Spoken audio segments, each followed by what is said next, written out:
Friends, அஸ்ஸலாமு அலைக்கும். Welcome Sayan's garden to kitchen vlog. இது என்ன குழம்புன்னு பார்க்குறீங்களா? இது வெண்டைக்காய் புளி குழம்புங்க தாங்க. இந்த வெண்டைக்காய் புளி குழம்புல வந்து நான் முட்டை பொத்து ஊற்றி பொரித்து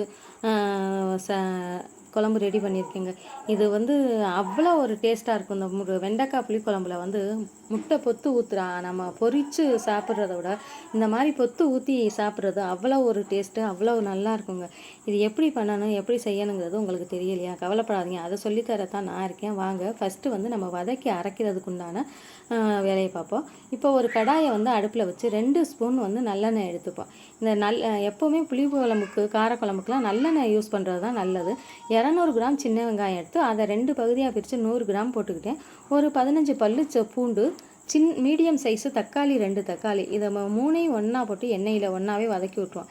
இது நல்லா வதங்கி வரையில் நம்ம 1 ஸ்பூன் வந்து ஜீரகம், 1/2 ஸ்பூன் மிளகு, பாருங்கள் 1/2 ஸ்பூன் மிளகு போட்டுட்டேன். அதே 1/2 ஸ்பூன் வந்து சோம்பு, இதெல்லாம் போட்டு நல்லா வதக்கிடுவோம். இந்த மிளகு, ஜீரகம், சோம்பெல்லாம் வந்து இந்த எண்ணெயில் பொரிஞ்சு வரையில் வரும் பாருங்கள் வாசம், அவ்வளோ ஒரு வாசம், அவ்வளோ டேஸ்ட்டாக இருக்குங்க, அவ்வளோ நல்லாயிருக்கும். இப்போ வந்து இது சீக்கிரம் அந்த தக்காளி வெங்காயம்லாம் வதங்குறதுக்கு கொஞ்சம் லைட்டாக உப்பு போட்டுக்கிட்டேன். உப்பும் போட்டுட்டு 2 ஸ்பூன் வந்து தேங்காயும் போட்டு இதோடவே எல்லாத்தையும் சேர்த்து வதக்கிடுவோம். வதக்கி நம்ம அப்படியே மிக்ஸி ஜாருக்கு மாற்றிடலாங்க. மாற்றிட்டு இதை ஆற வச்சுருவோம்.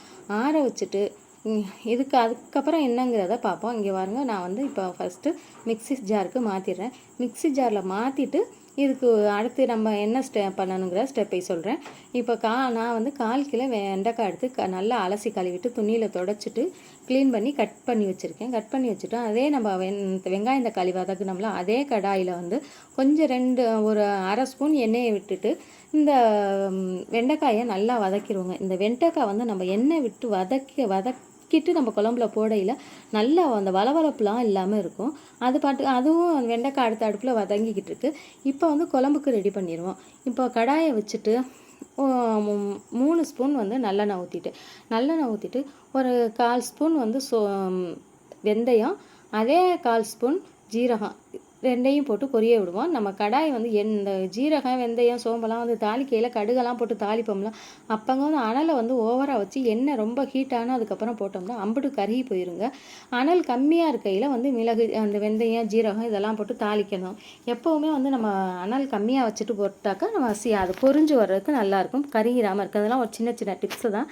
இப்போ நல்லா மிளகு, அந்த ஜீரகம், வெந்தயம்லாம் பொரிஞ்சிருச்சு. இப்போ சின்ன வெங்காயம் மிச்சம் எடுத்து வச்சுருந்தோம்ல, அந்த சின்ன வெங்காயத்தையும் போட்டு நல்லா வதக்கிடுவோம். வதக்கிட்டு கருவேப்பிலை ஒரு கொத்து போட்டுட்டு நம்ம மிக்சியில் அடித்து வச்சுருக்கோம்ல அந்த வெங்காயம் தக்காளி பேஸ்ட்டு, அதையும் சேர்த்து இதோட போட்டு வதக்கிக்கிறோம்.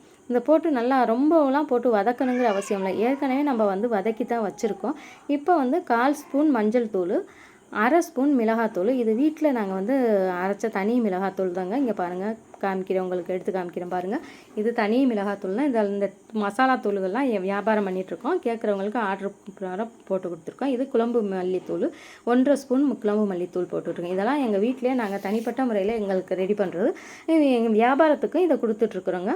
வேணுங்கிறவங்க நாங்கள் வாட்ஸ்அப் நம்பர் ஸ்க்ரீனில் தர்றோம், அந்த நம்பரை பார்த்து நீங்கள் வந்து எங்களுக்கு ஆர்டர் கொடுங்க.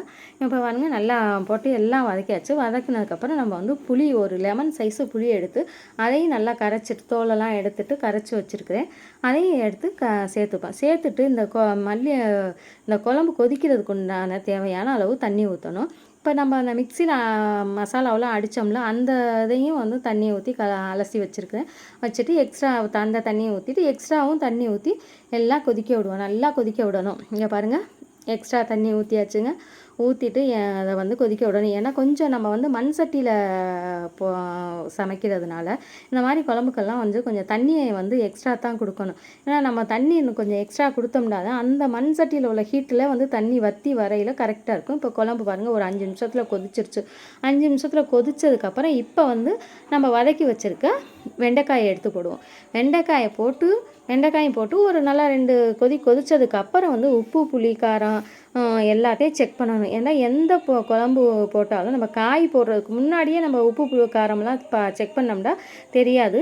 அப்போங்க வந்து கரெக்டாக இருக்காப்புல இருக்கும். நம்ம காய் போட்டதுக்கப்புறம் வந்து அந்த காயில் வந்து எல்லா காரமும் சார்ந்ததுக்கப்புறம் குழம்புல வந்து காரம் உப்பெல்லாம் கம்மியாக தான் இருக்கும். அதுக்காக நம்ம எப்போவுமே எந்த காய்கள் போட்டால் குழம்பு வச்சாலும் காய் போட்டு 2 கொதி கொதித்ததுக்கு அப்புறம் வந்து நம்ம உப்பு புளியெல்லாம் வந்து கரெக்டாக இருக்கான்னு செக் பண்ணணும். இங்கே பாருங்கள் கொதிச்சுட்ருக்குது.